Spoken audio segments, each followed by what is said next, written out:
you know, sometimes it's 1 a.m. and you go on Pango and you order some books and they come in and you're like, oh my god, I forgot I did that.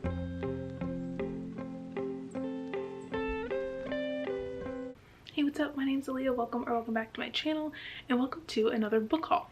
So this week I thought that I would go through my shelves and pick out all the books that I have been accumulating the last couple months that I have not showed you yet, because I have been getting some stuff on Pango, because sometimes, you know, sometimes it's 1 a.m. and you go on Pango and you order some books and they come in and you're like, oh my god, I forgot I did that. And then sometimes you like get books from other random places, and next thing you know you have like 40 books that you haven't talked about with anyone. Anyways, you ever just? So I have a ton of stuff to show you and I'm really excited, but it's also an accumulation of a lot of different things. So there's some romance, there's some fantasy, there's some nonfiction, there's some arcs, some graphic novels, some middle grade stuff, all kinds of stuff. So without any further ado, let's get into the video. So the first book I want to show you is one that I recently read in a reading vlog, and I will link that down below if you haven't seen it yet. It's just like a weekly reading vlog. It's the first one in this new series I'm going to do on my channel called the Homebody Diaries. Anyways, it's the whole thing. So I read this for that, and it's called All Chained Up by Sophie Jordan. And when I tell you, this book is so good. I'm obsessed with it. Anyways, it's about this man named Knox Callahan, and he's in prison, and he ends up meeting this woman who's working as a nurse at the prison, and they have a romance. That's the gist of it. Whatever. I'm not going to get too much into it because I won't shut up about it, but that's that on that. And then next I have the new novella from Lee Mandello called Feed Them Silence. So this is one that I was really excited about. It was on my most anticipated releases of 2023 list, and this is just a really short novella, and it's by the same author who wrote Summer Suns, which is one that I really loved last year. It was one of my favorite books of the year, and this is their new work, and it's very different in vibe. So this is following a woman who is a scientist, and she's doing some kind of like neurological experiments on wolves, and she's trying to kind of be able to like mentally communicate with these wolves and like feel their wolfishness. It says the word wolfishness in the synopsis. That was not an Alea quote. Anyways, I don't really know what this is. It sounds kind of bizarre, very out of pocket, but I'm down for it. And I was realizing when I was looking at this book this morning, this whole time I thought the cover was just like a random blue line with a wolf on it. No, it's a woman's face in profile with a wolf on her forehead. Like they're mentally connecting. Are you following? Anyways, I think that's really cool, and I just discovered that. And it got her face on the back too. Anyways, cool. I'm excited to read this. It's really short, so I'm hoping I get to this soon. And then next we have these two books that have been taking booktube by storm. Ninth House and Hellbent by Leigh Bardugo. And I've read Ninth House before and I really enjoyed it. I'm really excited to read Hellbent, but I need to reread Ninth House first because it's been a fat minute since I read it. I read it when it first came out like forever ago. I feel like that was like the beginning of the pandemic that I read it, and so, you know, lots of things have gone down since then, so I really need a refresher. But let me know if you would be interested in having me do a reading vlog for these two books. I'm not sure if we've passed the point of no return for people's interest in that, because I know some other people did, you know, like a little series vlog for this. But if you want me to do it, I definitely will, because I was thinking about it before and then I just got busy and it didn't happen. But I really want to read these two in tandem so I can get the full experience.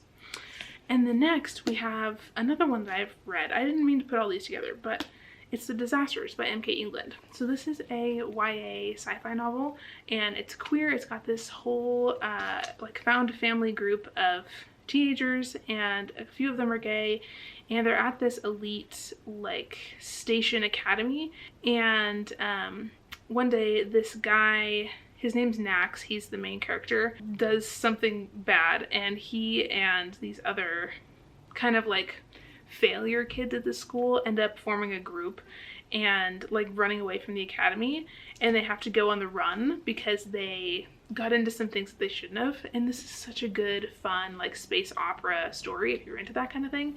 I feel like it's really underrated. Nobody ever talks about it. But I found a copy at a used bookstore and I was like, I have to get this because I read it as an ARC ages ago and I don't have the ARC anymore because I borrowed it, and I've been wanting to get a copy of this for like a couple years, and I saw this and I just had to go for it, so I got that. And then next up I have a couple ARCs. So I have, this one's called Murder Your Employer. This is one that I've just started seeing reviews for, and it seems like people really like this. It was one of the influencer free audiobooks for Libro FM, and it sounds like it's kind of like a dark academia story about this school where kids go to learn like clandestine arts, like the fine art of murder is what it says. And anyways, it's kind of like spy school, except they're not spies, they're just like killers and devious folks. So anyways, it sounds good. I don't know a ton about it. It's supposed to be kind of humorous as well. I'm very curious about this book, but I feel like it could be really fun or it could be really pretentious. But it's also got these really cute little like images in here as well. So I don't know, I'm intrigued. It's a unique sort of a vibe is what I'll say. But if you've read this, let me know what you think. This is one I don't really know a ton about, but I'm interested to get into it. And then next I have another arc of a novel that just came out in February, and it's called Daughters of Oduma. So this is a YA fantasy, I think, and it's about this community where all these women live together and they do this like fighting sport, and it sounds like it's about these girls kind of figuring out if they want to do this tournament or if they want to kind of like figure out their own life paths. Oh my goodness, I am so sorry about this lighting. The sun does not know what it wants to do. Give me a second.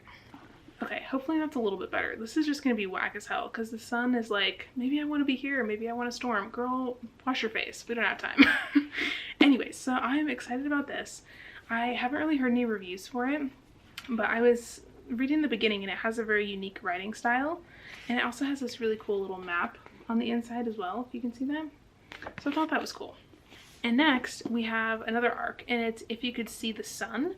So I snagged this because I was seeing a ton of really good reviews for it, and I was like, you know, I don't want to miss out on this. It's a YA novel about a Chinese American girl, and she figures out that she has this invisibility power, and she decides that she's going to try and like monetize it. And she discovers her wealthy classmates have some scandalous secrets, and she's kind of like using her invisibility to like find out their secrets at this boarding school.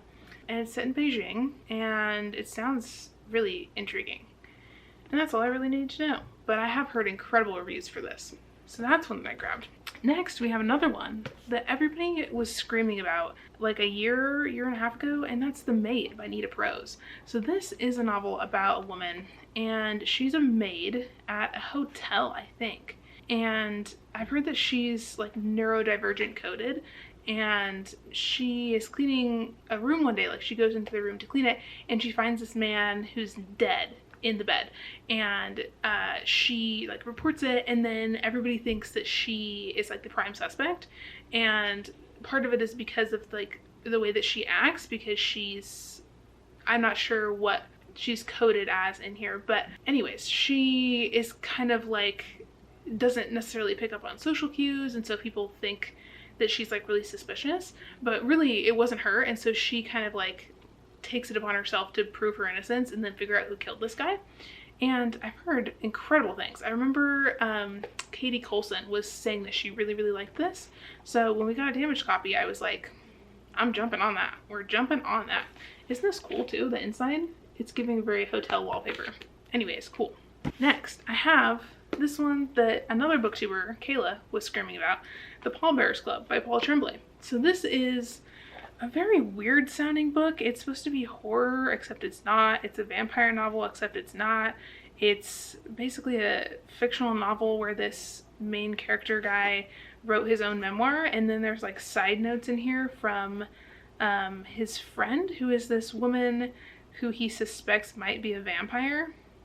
Figure that one out. But anyways, it's kind of cool. It has these little like cliff notes on the side almost that his friend wrote in, and she's kind of like critiquing his memoir and his memories of like what actually went down on their various escapades. And it also has something to do with like a funeral home, I think. The back says it's a psychological thriller about an unforgettable and unsettling friendship with blood-chilling twists, crackling wit, and a thrumming pulse in its veins, from the nationally best-selling author of The Cabin at the End of the World and Survivor Song. So I've also heard a lot of mixed things about Paul Tremblay. It seems like people either love his books or hate his books, and it's not always consistent. So I'm not sure if I'm gonna like this or not. I've never read him before, but I thought it would be interesting because I like vampires and I like the writing style of like the little notes on the sides. I think that's really unique and cool. Next, we have an arc of Spellbound by F.T. Lukens. So this is the author who wrote In Deeper Waters, and I read that a little while ago. I think it was in like 2021, and I liked that one. And so when this one came in to the bookstore, I was like, well, why not snag a copy?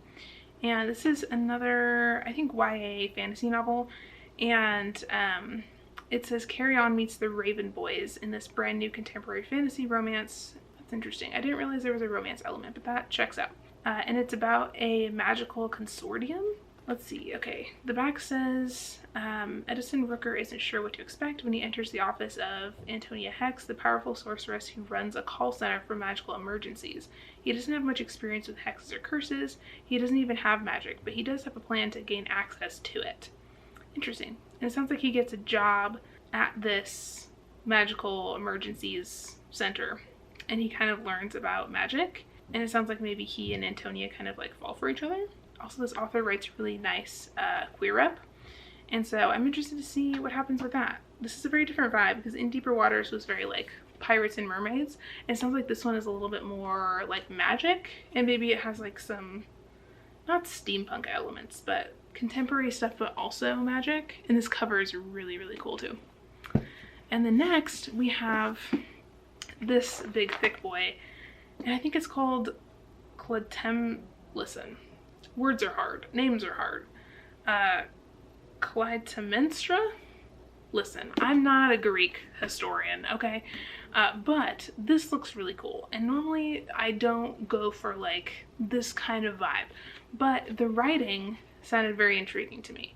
And the back says Huntress, Warrior, Mother, Murderous, Queen. Ooh, and the synopsis is in second person. That's an interesting choice. Okay, it says you were born to a king, but you marry a tyrant. You stand by helplessly as he sacrifices your child to placate the gods. You watch him wage war on a foreign shore, and you comfort yourself with violent thoughts of your own. Because this was not the first offense against you. This was not the life you ever deserved. And this will not be your undoing. Slowly, you plot. When your husband returns in triumph, you become a woman with a choice. Acceptance or vengeance, infamy follows both. So you bide your time and force the gods' hands in the game of retribution, for you understood something long ago that the others did not. If the power isn't given to you, you have to take it for yourself. Oh shit. I didn't read that before. That sounds so good. Okay, I might have to bump this up on the TBR pile. This sounds dope. Honestly, we love to see it. Badass women. And it sounds like this girl is gonna make the gods kill her husband somehow. How is she gonna swing that? I don't know, man, but we support women's wrongs and we love to see it. So anyways, this sounds dope. And there's also a really cool family tree situation going on in the front. Honestly, thank God, because all these Greek folks, how are they connected? Who knows? Who the hell knows? But it sounds cool. Okay, so this is like a retelling of some of these folks from, you know, Greece and Sparta and all those sorts of places. So that's interesting. I know some of this stuff. I took high school English already, but it's been a minute since I really was deep diving into this kind of Greek retelling kind of stuff. But this sounds dope, dude. Anyways, if you've read this, let me know. It came out in March, but I'm really intrigued by this. Normally it's not really my cup of tea, but we love a vengeful woman. We really do. That's like one of my favorite things.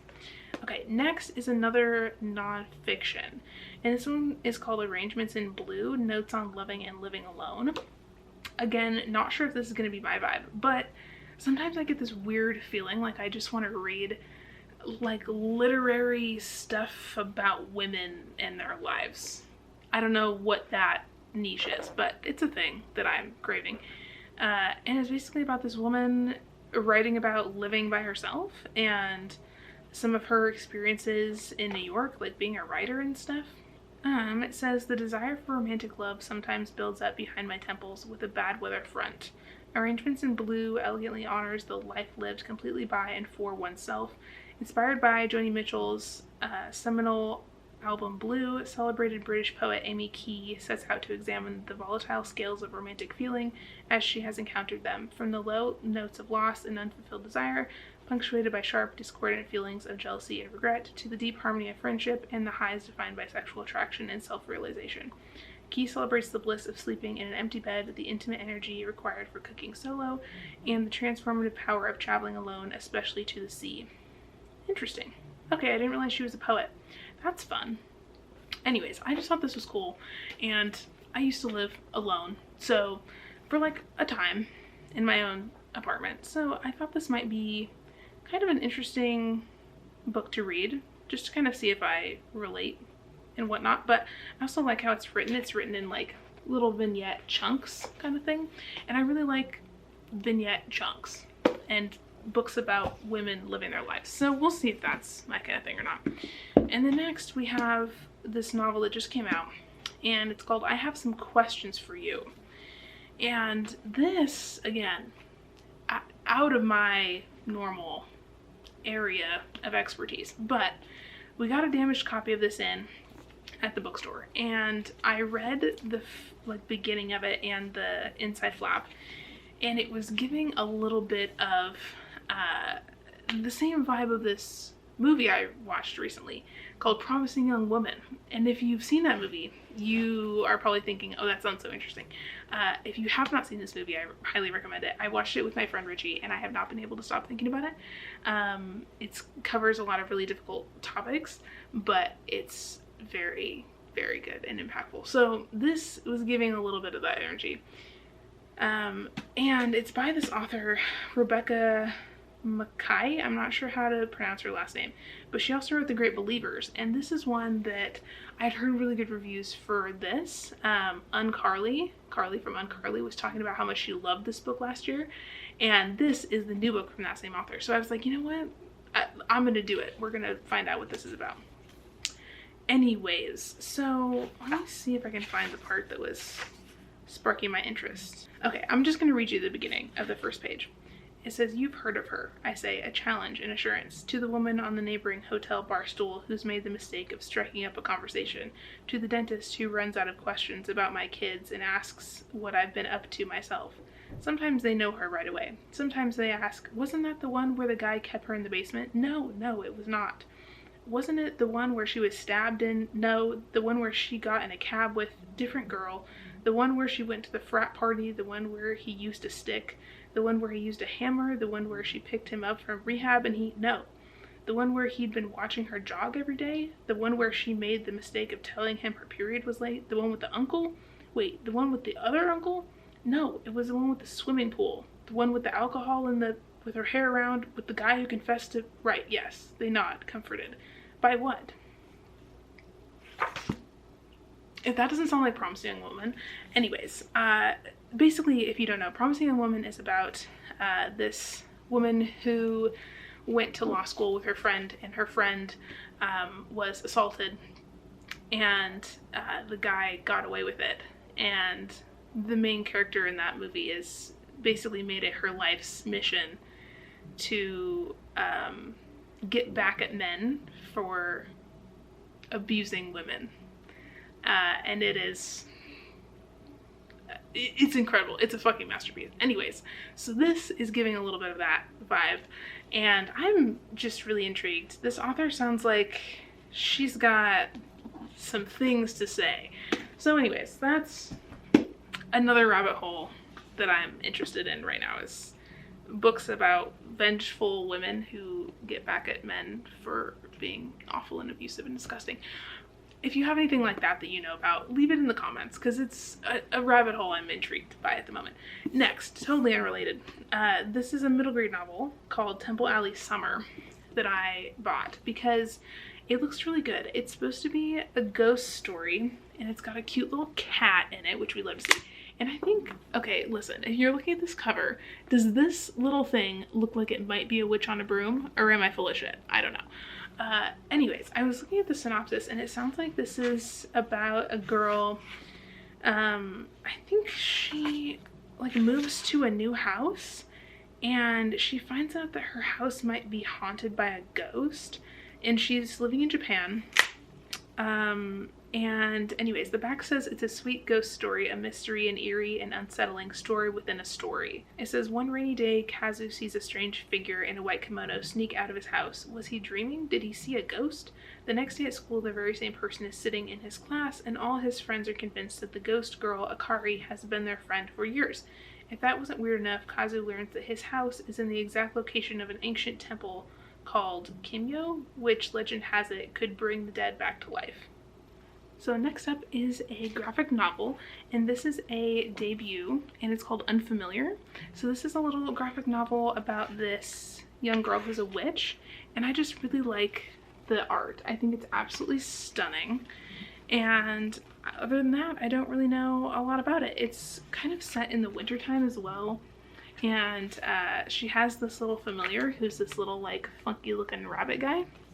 Okay, the back says, meet Planchette, a lonely young witch. She has high hopes for her new home, a place where she can finally be herself and maybe even make friends. Unfortunately, she discovers that her perfect house is haunted, really haunted. Ghosts live in the paintings, they crawl on the ceiling, and they pour out of the faucets.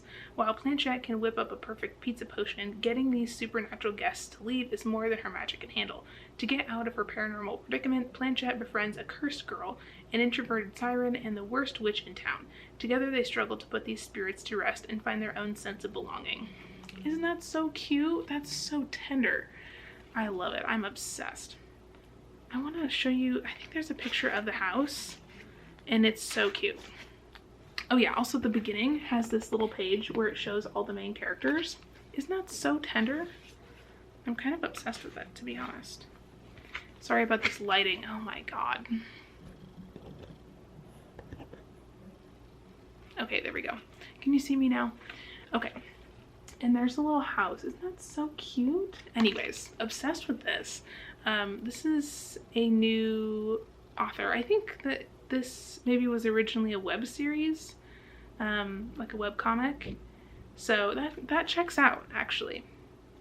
That's kind of fun. Also, look at this one-eyed cat. Look, he's got one eyeball. Anyways, moving on.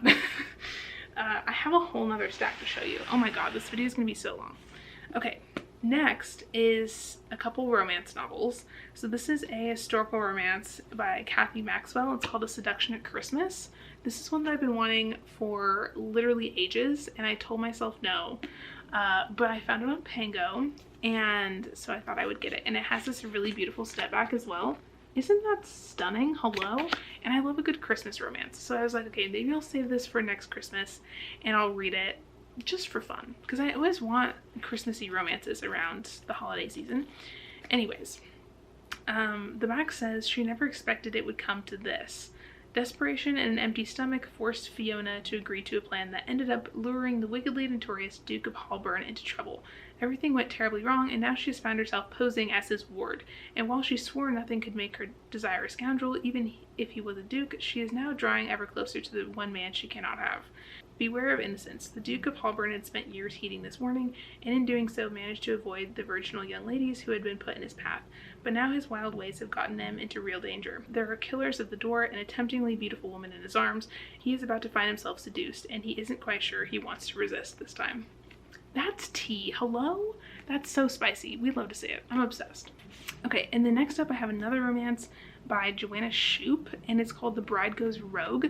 So this is one that I found at the library. They were having like a little library sale, and I picked this up because I have I'm not sure if it's the 4th book in the series on audio from Libro FM, because they were giving out audiobook arcs of that one. And so when I saw this, I was like, okay, this is in the same series, and I'm really curious about it. And so this is following this woman named Catherine, and her father arranged a marriage for her, but the guy that she's supposed to marry like won't acknowledge their engagement, and then she's like, okay, whatever, I'm just gonna do my own shit because Preston and I are never gonna get married. And then he ends up meeting her at a ball and kind of like falling for her, and he doesn't know who she is. And so anyways, it sounds like it's going to be a lot of drama, but I am so here for it, and I really want to try Joanna Shu because everybody says that her stuff's really good. So anyways, if you've read this, let me know what you thought. And then next I have this one that I've never heard anybody talk about. I saw it at the bookstore and I was like, that looks dope, I'm getting it. And it's called The Council of Animals. And this is a story about a council of animals. Who would have guessed?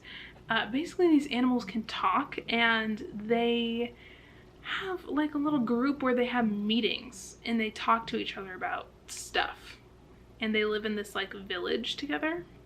Listen, I don't really want to know specifics. I kind of want to go into this blind because it sounds really strange and interesting.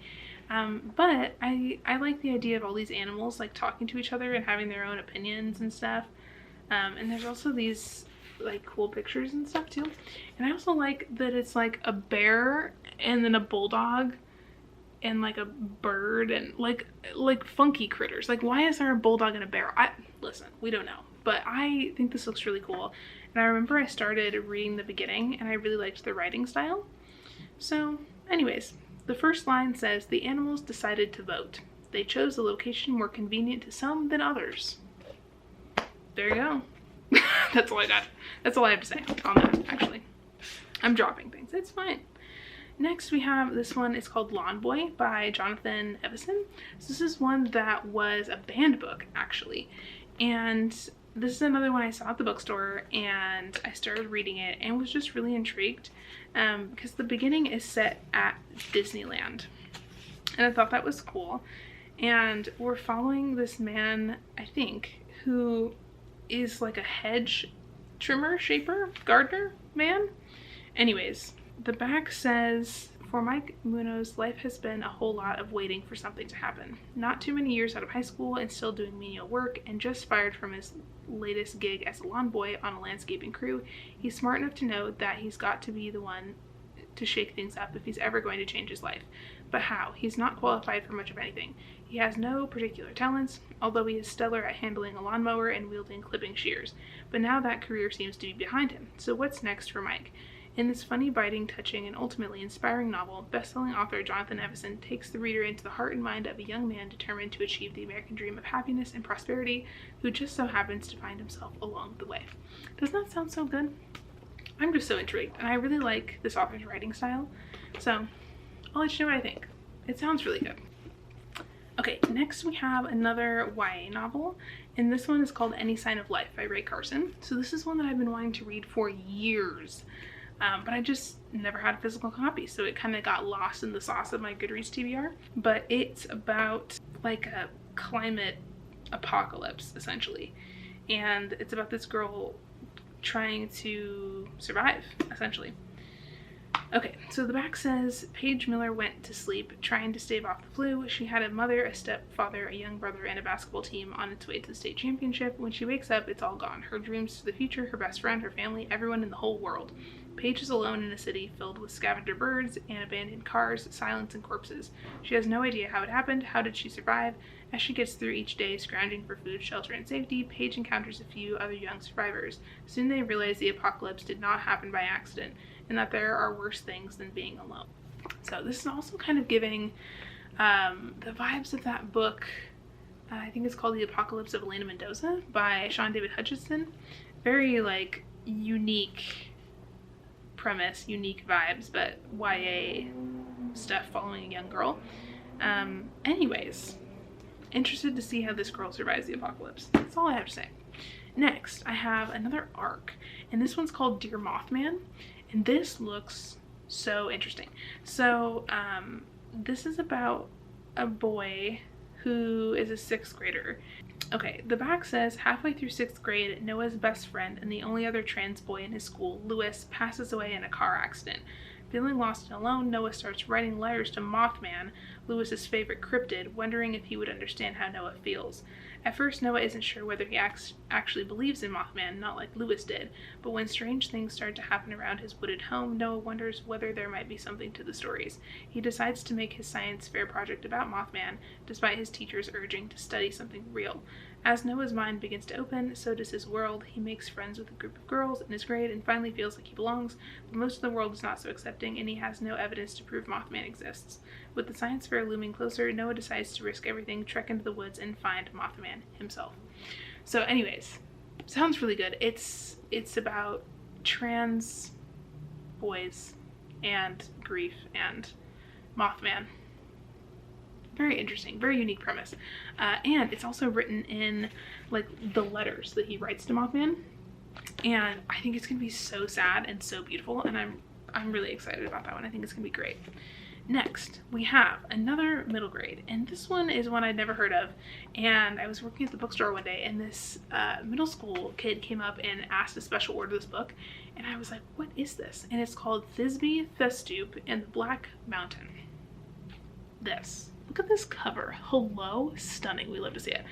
And so this is about a young girl named Thisbe. She and this princess end up getting stuck in these like underground tunnels, and they have to find their way out. And anyways, I think that they end up like forming some kind of a friendship or something. And they're also trying to like stop a war. And it sounds like this crazy middle grade adventure novel, and it sounds so fun. And then I also grabbed this other one called Windswept. So this is giving like Wizard of Oz energy. And it's about this kid who was in the middle of this town, and this like magical wind swept through and basically like swept some people away. And one of the people that got swept away was their little sister. And so this kid teams up with a bunch of other kids to figure out where the windswept people go, and they end up finding this like magical world, and it sounds kind of like Wizard of Oz, like, you know, with the tornado and everything. And so anyways, they find this magic world, and they go on a quest to recover this one child's lost sister. And it's really cool. The inside has this really pretty map. You can see that. Isn't that so cool? And then it's also got this really cool setup in the front. Let me see if I can show you. With like the table of contents and stuff. Isn't this fun? And then the first part says before the beginning, and it has little pictures and things. Anyways, it sounds really fun, and I'm very intrigued. I didn't really put together the like Wizard of Oz vibes until I was looking at the cover a little bit more. But yeah, it's very cool, and there's lots of like little pictures and stuff too. So that's one I'm excited to get to. And next up we have this novel called I Love You But I've Chosen Darkness. And can I just say, this is my favorite title of any book ever. I'm obsessed with that. I love you, but I've chosen darkness. Isn't that just stunning? I just love that. Anyways, this is about a woman who has a young daughter, and she's married, and she's a writer, and she decides to leave her family and go on her own. And it sounds like she's got postpartum depression, and she just wants to escape from her like domestic duties, and she basically goes and like connects with some old friends and flies somewhere else and is like contemplating marriage and motherhood and all these different things. And she goes out to the Mojave Desert where she's from, and runs into like some ghosts from her past, and has to talk to like her father again, and she is kind of just like trying to find herself in the world, and it sounds really, really good. I'm just kind of obsessed with the premise of that, of like, you know, a woman who gets married and has kids and, you know, checks all the boxes, and then realizes that maybe it's not for her, and like kind of goes on her own to figure out what she really wants.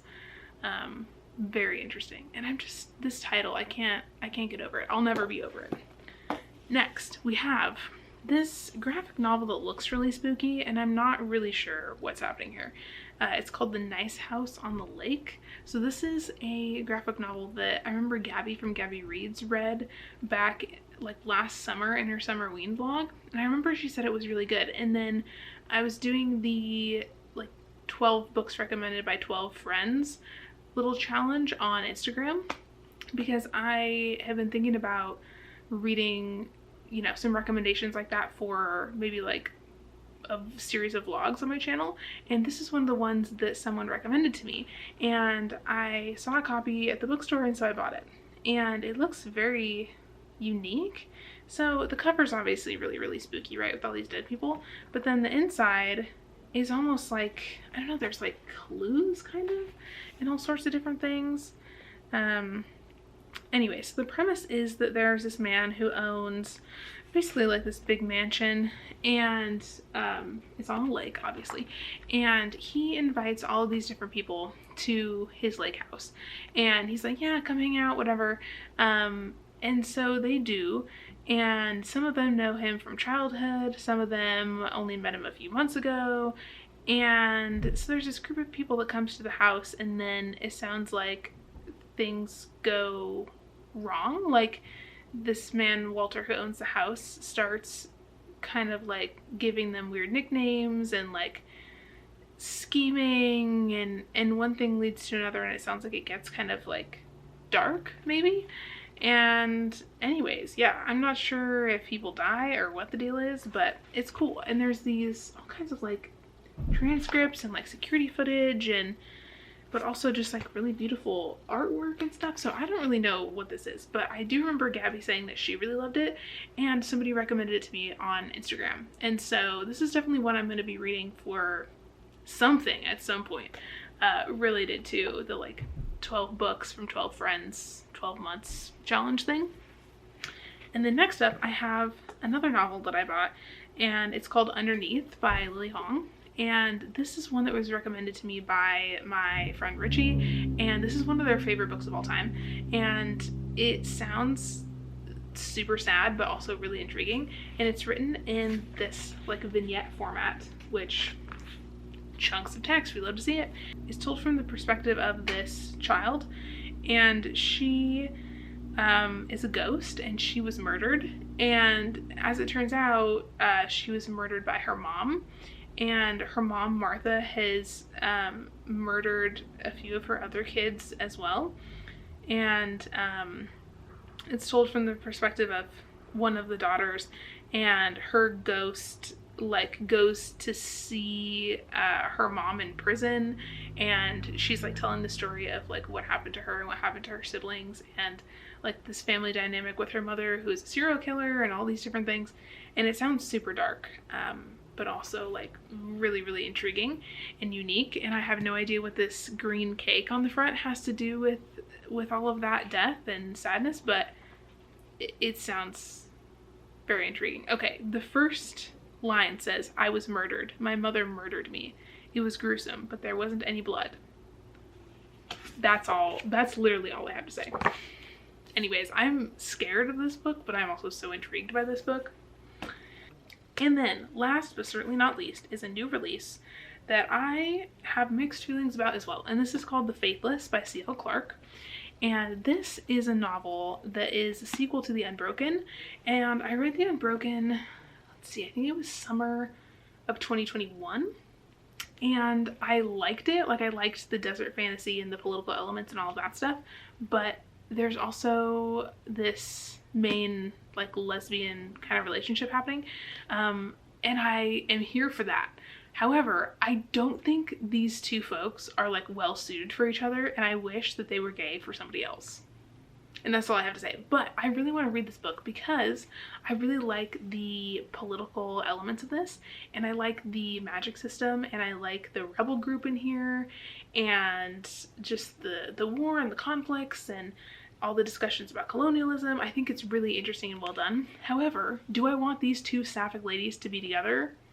I wish they'd go be with somebody else, but I feel like that's the direction that the series is headed in, so we'll see how it goes. Also, some of these characters make the dumbest decisions I've ever seen in my life, but I really want to know what's going to happen. And so we'll see. But that is the last one on the list. So thank you so much for watching. If you made it to the end of this video, leave me a dog emoji for this fun little bulldog that's on the front of the Council of Animals.